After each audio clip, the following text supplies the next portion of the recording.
In this video, I'm going to talk to you about how to get back on track and avoid a mid-career crisis. My name's David Yeabsley and welcome to the Future Proof Yourself channel.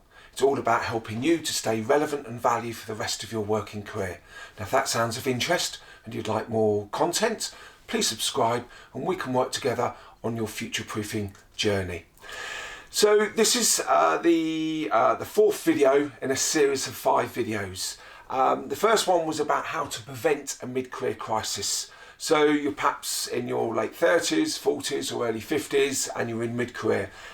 How do we prevent a crash and burn situation? And how do we prevent that mid-career crisis? The second video was about, perhaps it's time to take a really good look in the mirror and weigh up lots of different situations and ask ourselves some quite tough questions. The third one is how to keep everything fresh, because sometimes we can get a bit bogged down and sort of just lose passion and love for what we're doing. So how do we keep it fresh?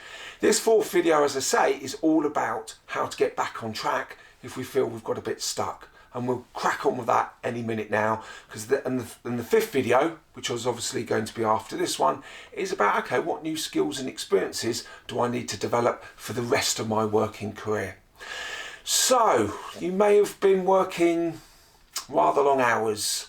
You've had your head down and you've just got on with it. Each day, opened up your Outlook, got on with the emails, got on with the tasks, sorting everything else out for everybody else. But there's someone you've forgotten about. Yes, you. And this is what this is all about, is actually to take some breathing space. The market or your business and the marketplace that you're in may be very erratic.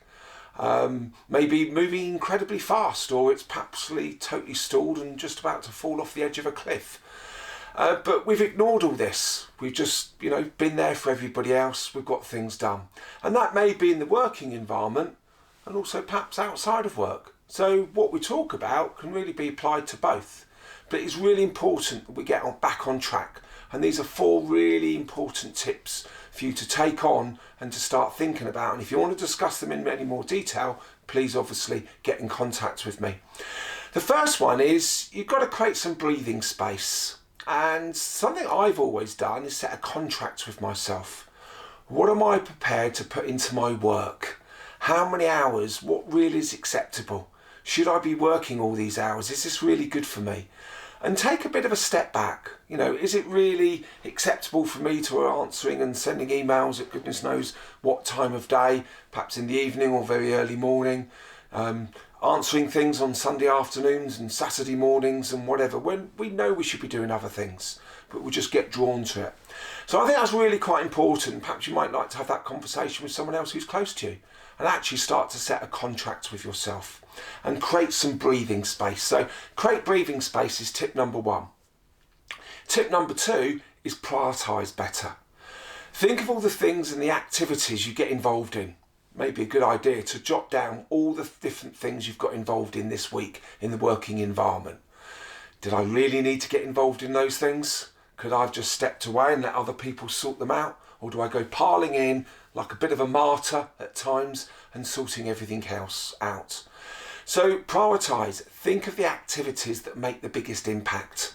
And that's what prioritisation is about. It's prioritising and thinking, okay, I've got 5 tasks. Which one is going to make the biggest impact? Focus on that. If something comes along and interrupts that, you need to ask yourself, is what they're interrupting me with more important than what I'm doing? No, we'll have to wait for a little while. You've got to get strong at this. You've got to get disciplined at this. So prioritisation is absolutely vital. Otherwise, guess who's going to suffer? I think you know the answer to that. The third tip is create thinking and networking time. Oh, I haven't got time for that. Yes, you have. Because if you don't do it, who's going to do it for you? Now's perhaps the time. I always talk about having your notebook, creating some notebook and thinking time. Turn to the back of your notebooks and blank pages. Perhaps things you want to do.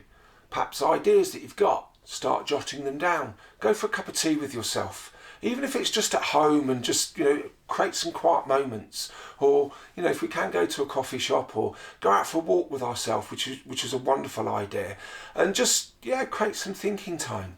And along that, with creating thinking time, create networking time. You need help. We all need help. David needs lots of help. He says, giving advice to other people.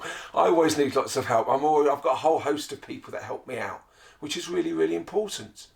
So find out how they see your marketplace, your company. Perhaps they've been through similar situations. Talk to them. Not to have a bitch and a moan and a groan about things, but think, okay, what have they done? What are their experiences? What advice would they give me? Network well. And I dare say you're going to say, yeah, but I've neglected my network. Well, get out there and start rebuilding it. It's absolutely vital activity in future-proofing yourself is your networking. So that's tip number 4. Tip number 5 is time for action and decisions. Putting your head in the sands. And procrastination, what a lovely word procrastination is not an option now. You've got to start making some decisions, making some things happen. You've got to sometimes start saying no to people, and you've got to start taking on new opportunities. You've got to start thinking differently. You've got to start thinking, I need to get involved in that because that's the way my job in the marketplace is going. And sometimes you've got to let go of stuff. Think of all the stuff that is weighing you down and causing you issues. And sometimes we've got to say goodbye to it because you know the answer. If you don't do it for yourself, who's going to do it for you?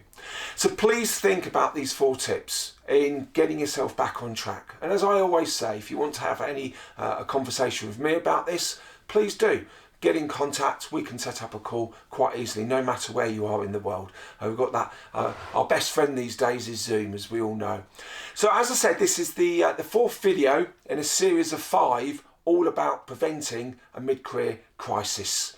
And so please watch the other videos, and the next video along the line on this is about new skills and experiences, because that's something you need to do in your reflection. How much more time we're going to have to spend at work, and what am I going to do to keep myself relevant and value so I'm always going to be employable and people want to employ me.